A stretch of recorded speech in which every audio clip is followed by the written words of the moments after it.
kung ano siya ngayon, kung ano siya pagkaharap ko. Kaya lang, pag pala nakatalikod na, iba na.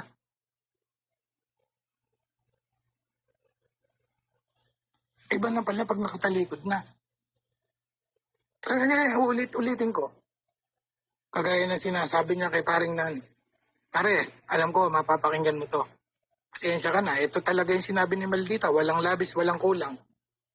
Tinawag pa ni Maldita yung anak niya, Nak, yung anak niyang bunso, Nak, di ba si Kuya Nani mo, 3 araw hindi nagpapalit ng sapatos, hindi naguhubad ng sapatos nung magkakasama tayo. At marami pang iba na ayaw ko na lang banggitin dito. Kaya ako sinasabi sa live dahil yun naman talaga ang sinabi niya.